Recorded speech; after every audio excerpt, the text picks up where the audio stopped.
Hello everyone, my name is Ronald V, and welcome to my podcast, the Blue Tank Engine Podcast. In this podcast, we will talk about topics with many guests. In today's topic, we'll be talking about why we love Thomas and how we found out about Thomas at all. And pretty much we're going to do that. So here are a few rules. One, rule number one. Every podcast will have a specific topic related to Thomas. I wish I could talk about other topics, but then not many people will be interested in that. So we're gonna stick to solely Thomas talks and theater stuff related. Rule number two, each podcast will have two guests. Of course, if it was just myself, it'll be boring. So I bring along two guests each podcast. In some cases, the guests will have to be repeated, but that I'm okay with that. And that'll be all. And today's special guest, we have Sam Studios. Hello, I'm Sam Studios. And we also have Steelworks Ryan. Where are we gonna play today? Salty's Lighthouse. No, just kidding. Hi guys, I'm Steelwork Ryan. Yes, we're playing on something Lighthouse, guys. So how's you two's been day?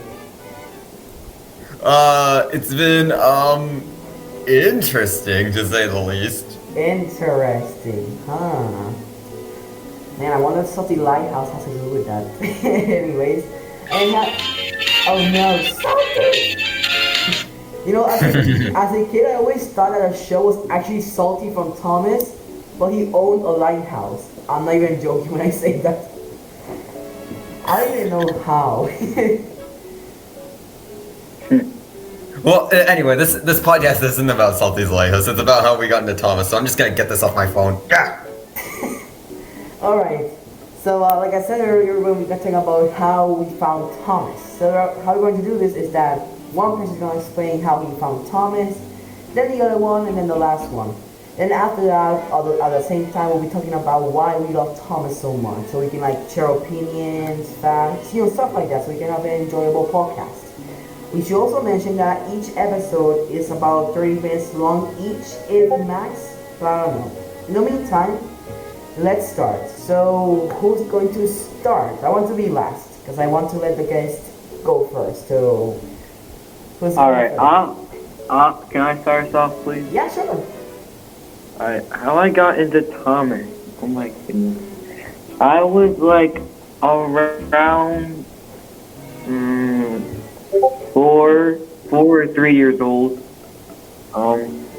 And I think I was crying or something like that. I was not in a good mood. My parents put something on TV, which just happened to be Thomas the Tank Engine. Ooh. And not just the CGI one. They were like writing like old model series episodes. I couldn't stop staring at that TV ever since. I kept watching, and my parents knew that, so they got me a little Trackmaster Thomas, and I couldn't stop playing with that. And they got me like this big one railway table, and I started making up my own stories and just playing with my trains and stuff like that. Yeah. So that's basically how I got to Thomas, and I just kept loving Thomas ever since. And now here I am, about a teenager now, and I'm still very into Thomas. Yes. Very interesting. I actually didn't know that's how you got into Thomas. Very interesting. By the way, what episode was it by chance, if you can remember? Say that again? What was the episode that was on TV that you remember at least? I think it was like a season 6, season 7 episode. I'm not sure, but I don't know really how to answer that question, but I believe it was somewhere around there. I see. And I also remember getting a DVD, which I still have today, and yeah, it was like season 6 episodes, which I really enjoyed. It's one of my favorites. Oh, that is very cool. Yeah. Yeah. And dude, as you mentioned, I really like your stories. Thank you. No problem. I really like James and the Trouble with Trees. It's totally not because I'm the main voice actor of James. Yeah, man, totally. Yeah. Alright, so next is Ryan. Let's go. So, Thomas the Tank Engine, literally what I dedicated, maybe like like a third of my life to. But anyway, how I found out about it was like my cousin, like he's like at least like 20 years old now, and he had like a lot of Thomas stuff as a kid, and he passed it all down to my brother who played with it for like I don't know like 5 years, and Okay. then it was all passed down to me, and it was mostly like Wooden Railway and stuff, and it had a lot of DVDs. I think the first DVD I ever watched was my Cranky Bugs DVD, and I was like hooked onto it, no pun intended, and um, yeah, I just started building up my collection. I mostly collected like Trackmaster and seeing that. That's what I mostly do my series on now. But anyway, um, I spent a lot of my time as a kid just making like creative stories with my older brother, and I'd always want to do my own things in the stories. And my older brother would be like, "Hey, it's not your turn." And I'm just like, "But I want to do the story." Anyway, yeah, I guess that's how I found out about Thomas from my older cousins, and I never let go of it. There was never a moment in my life where I'm just like, you know what, I'm gonna sell all my trains. Well, obviously not, because I still have all of them. Like, Yeah. Very interesting. Alright, so I guess it's Sherman33's turn. Wonder who is that person, right? yeah, who I is that know. person? I wonder who Train Boy is. Like, He sounds like Yeah, he's probably Train Boy, that one user who has like the Sir Top Mat with a hazmat suit. oh right, it's probably him. Anyways, so how I got into Thomas? The story I'm about to tell, it's not, it's what my mom told me. Because a long time ago I asked her how I got into it. So, I was about 2 weeks old when I discovered Thomas. My mom told me that she would buy me like a bunch of toys from the TVs I saw on TV and stuff, but I'll never really play with them. And then one day I woke up right before 6 a.m., she told me, and she put on the TV so she can make her breakfast. When she's making her breakfast, she hears me like laughing. And when she goes to see what's on the TV, she sees Thomas. And somehow she remembers that it was Thomas' record, and I was laughing at Duck's face. I don't know how my mom remembers that, but cool, I guess. And she later that day went to Toys R Us and bought me my first items. That being a Thomas blanket, which I still have even after 14 years later. My first DVD, which I still have too, which is the slim cover of 10 Years of Thomas. And my first toys of Thomas, that being Wooden Rolly Percy and Thomas. And ever since then, I love Thomas to pretty much everything. Like, half of my life is Thomas now. And really happy with the writer. Oh god. Mr. Doug, I'm recording a podcast. Maybe Mr. Duck wants to explain how he found out about Thomas. I am so sorry that caught me by surprise and I sort of like got scared. But anyways, and I'm really happy where it has taken me because, because I started loving Thomas, I met a very amazing people like you, Sam, and you, Ryan. You guys are one of my best friends ever. I couldn't have asked for better best friends in my life, generally. And that's pretty much how I found out about Thomas. that's a really cool story. What's a fascinating and splendiferous story, if splendiferous is even a word? I think it is.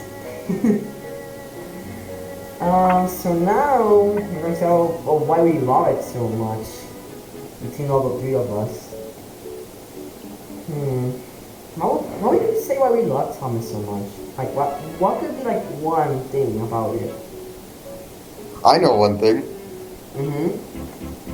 He's a train. We like trains. We do love trains. We love Very training, much indeed. trainees. I think Choo honestly, choo. why this is why I think why we love Thomas is probably the stories we all remember. There's always that one story that stands out Agreed. to us. In my case, the story that stands out to me when I was a little kid and to this day still is Haunted Henry. Reason for that is because that was the first spooky episode I watched with Thomas, I think, actually. I remember having nightmares about it and stuff. And that really stuck out to me because now I look back and I have these fun memories about me when I was a little kid and stuff. It really stands out because it shows that it can be that Thomas, even though it's a kid show, can have very good dark episodes and not be like too creepy or too dark. So I think that's one of the other reasons why Thomas stands out so much to us. Yeah. Yeah, I actually had a nightmare about Duncan gets spooked when I was younger, and since like we never find out like who the engine was who fell off the bridge, there was like an extra shot added with like a close up of Percy's face. I actually thought the engine was Percy. Oh, Percy, dang. Poor Thomas, he would have been so sad. Yeah, I literally like pictured that one shot from Middle Engine when Percy's like being tipped over from on the coal loader, and you remember that shot where he's like Oh, yeah. Yes. yeah, it was like in the dark except Percy was like falling out of the sky. It was so weird. Imagine if the mail was playing with him. You would see so much layers in the sky falling. Oh my gosh. The flying letter coming through. Well, one thing we know is that we don't love Thomas for season 15. We definitely don't love it for that season. Oh god, no. And not for the reboot No. now. Even less for the reboot. Oh god, the reboot.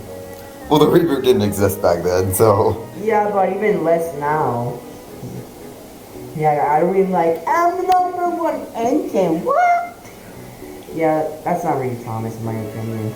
Yeah. Yeah. It's clear that their intention from the start was, like, they mentioned in, like, one interview or something that they didn't want, like, kids to see, Thomas and Friends as just a kid show. They wanted it to be enjoyed by kids, teenagers, and adults.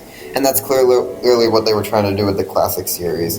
And However, after like Magic Railroad failed, like I don't know why Britt Allcrupp wanted to make that movie because it literally takes everything about Thomas and it just ruins the classic aspect. It explains that it's like in a separate world from our universe, but really it was meant to seem like it actually like was a place that we could go to and meet the train, like talk to them, all that.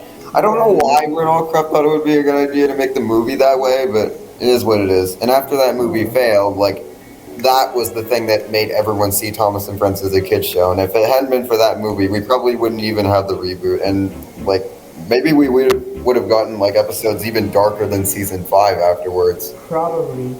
And that would be the reason why many people bullied us in school because we like Thomas. Yeah. I actually got bullied for liking Thomas one time. I remember like there was this one kid who was just so flipping annoying, and like he's just like, you like Thomas the Train, even though he did memes about flipping Peppa Pig of all things. Like I was literally like, you like Peppa Pig, you're one to talk, and he's just like, no I don't. Okay, yes I do, but you still like Thomas the Train. Like that kid, like I'd give anything to just go back in time and just tell that kid like get out of here. Yeah. Dang. Peppa Pig. Interesting. Yeah, that's very interesting. Yeah, but after a couple of years, they sort of like, they sort of stop bullying you and they just accept it in that case. At least in my case, they accepted it and now they're chill with me. Yeah, around May, like let's say that I think that's about the time when like my school year ends. I'm thinking about maybe like telling everyone at my middle school because this is like my final year at middle school. I'm thinking like about like telling them like the reason why I don't talk much is because like I'm a famous YouTuber and like show them one of my videos on the whiteboard because on that day we won't have any work. We'll just be like just goofing off and having fun. So I feel like it would be like a good time to do that and teach them like classic stuff is still awesome and like this show is like more than a kid show and like that kid who bullied me went to a different middle school, but all the same, like like it might be good to like teach them like like why I do what I do and all that. Yeah, Yeah, right. because that's what many people think. If you're not like if people like aren't really a Thomas lover or anything, they just like see like Thomas and Friends what it is now. They don't understand what it was before, and I think everyone should recognize that Thomas was just not a kids show. It was much more than that. Yeah, exactly. Like Thomas never talked down to kids. No, no, it knew that kids enjoy quality content, and it made that, and it went overboard in that in some cases. It put extra little details in the sets, the models. Recently, I found out that Gordon has very different sidewalks on both sides, a key to the real editing artist A3, which shows they were paying attention to detail, you know? And I really enjoy that because they always went the extra mile to make the story more unique. Not just with the models, but sets, music, you know. In general, Thomas was more than a kid show. It was meant to be enjoyed by kids, yeah, sure. But teenagers and adults were also enjoyed by these because even the stories that were meant for kids impact teenagers and adults. In my case, one of my favorite morals is to always work together as a teamwork. And in Thomas, it's pretty obvious they obviously push teamwork, and I really do enjoy that because it shows sometimes in real life, people don't take along well or don't work properly. But with Thomas, you can sort of understand that teamwork is probably the best thing, and then you learn like the moral and finally do that, And I really enjoy that because it's not just a simple kids episode that you will forget in a couple of hours. It's an episode that you'll remember for a long time and you'll enjoy the lesson and it will affect you in a way somehow or another way. That's what I really like about Thomas. It really was unique and special in its own way. And I really did enjoy them. Yeah. Can't let that leave. Yeah, really good points. And like I can tell that like they had fun like making season 5 and stuff, and it was pretty successful. And I can tell that after like Magic Railroad failed and Britt Allcraft left, they were still trying to carry on that classic Thomas legacy with season 6. Like it was nowhere near as good as season 5, but it is still You like could see that they're like trying and Yeah, making an exactly. effort. yeah, like a lot of people think like seasons like 7 and 8 are where it went downhill, and I'll agree it did go kind of downhill. But those 2 seasons were definitely better than like season 6 because they were trying new things. It really went like it really became a kid show with like calling all engines and stuff. I really feel like season 8 isn't really part of like the hit era. I really think it belongs with the classic series. I'm probably gonna get canceled for that, but the reason why I think that is because like they showed us that we don't always need like new characters. Sometimes it's better to just focus on like the A ones we all care about so much. Yeah.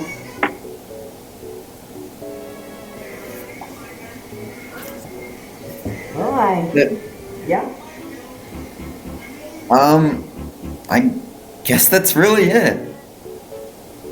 I think so. Well, I think that's the podcast for now.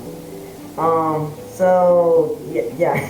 I don't know what to say. I'm mumbling, but this is a really interesting to talk about. Thank you, Ryan and Sam, for being on the first episode, for being the guest in this. It means a lot to me. No You're problem. welcome. It I was really enjoyed it. We had a enjoyable great to time. be here. Yeah, we really had a great time, talking and stuff. We really did enjoy it. We did body plots and points. I really did enjoy it. I hope we can do this like in another podcast. That's okay with you guys. Yeah, alright. Wait, I just had one more idea. How about we all share our favorite episode so like we can explain like, it would be better if we tell our favorite episode so we can like understand like why we love the show so much. Ooh, oh, that's a good one. All right. So who's gonna go first? I wanna go last since I'm the host. And stuff. I'll go first. Okay. Okay, so my favorite episode, this might surprise a lot of people, but my favorite episode is actually Percy's Promise because even though it's like chronologically out of order and like when it was released, like it's still like a beautiful episode. They didn't try to go like over the top with like the storm sets or anything. Like they just had like a plain storm background and it just looks so real. Like it looks like a storm like so many people would actually witness, and it teaches like you should like fight through the storm and like like always keep your promises, because that's an important part of life, is keeping your promises. And they did try to do an episode where someone keeps the promise in the reboot, but it's nothing compared to that. Like it shows like the dedication that Percy had for his passengers, and like like the Thomas, he just had to get some, and I mean like in the reboot, like Thomas just had to get some random junk to like somewhere. Like that's nothing. Like what was that gonna do? Like Percy literally saved like these passengers' lives, and like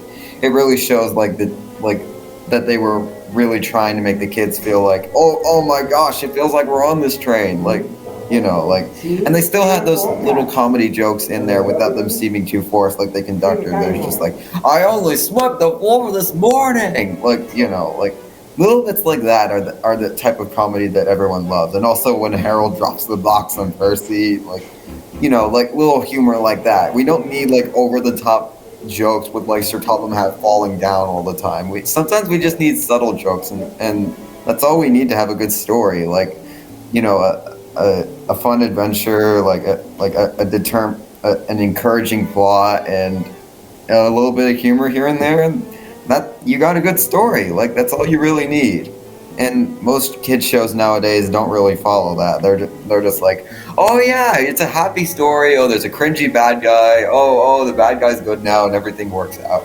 Like, yeah, I really don't like those types of stories, and it doesn't really like feel like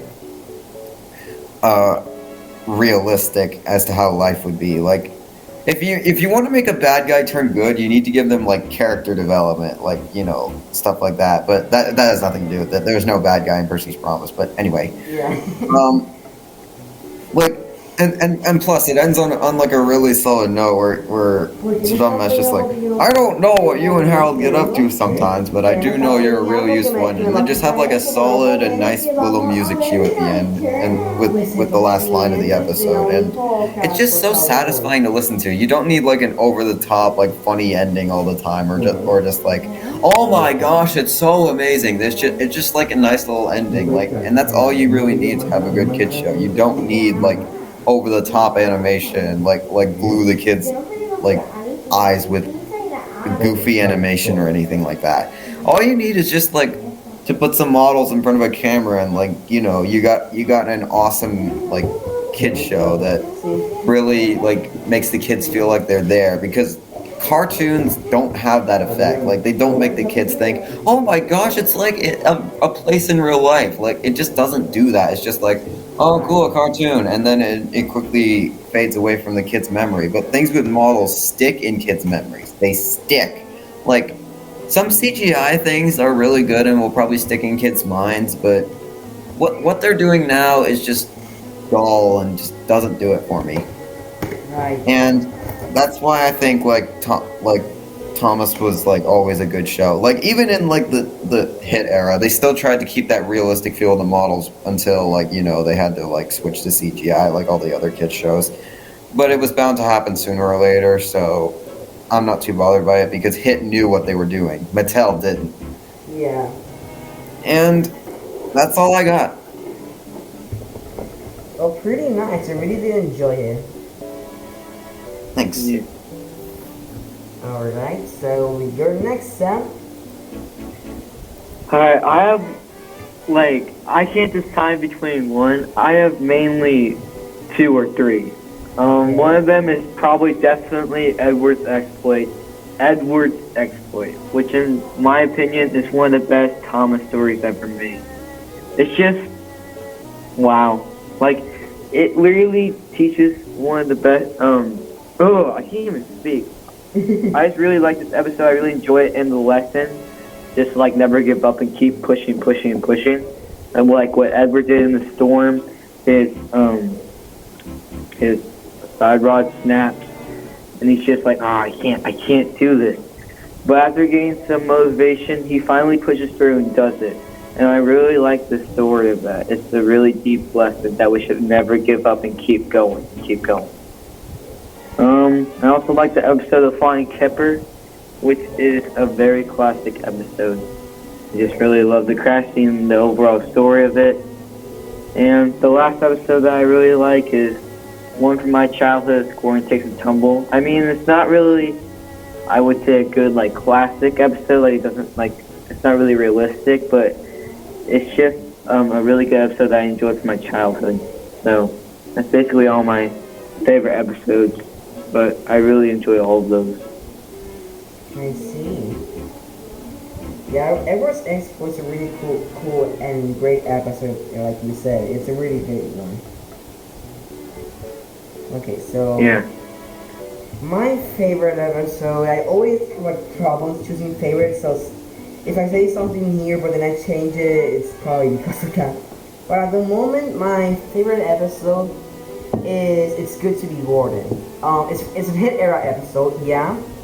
But I like it because it's a hit era episode that feels Railway series in classic series. I really enjoyed it because it shows a side of a character, in this case Gordon, that we never seen, his kind side, you know? He sees that Henry's a special call, so he actually uses it for his own good, which helps him, of course. But because of that, Henry now has to use regular call, which obviously causes him to get sick and not work properly. And when it's about to be his own speed record, he sees that Henry needs help and stopping his tracks to help Henry get to the station. Even though he didn't break the record, he made his friendship with Henry stronger. And I really enjoy that because it shows that even though the bad characters who are very rude, grumpy, in this case Gordon, have a soft side. And I really did enjoy it because, at least in Gordon's case, he always wants to be the best, you know, wants to be the fastest. But he stopped all of that to help his friend.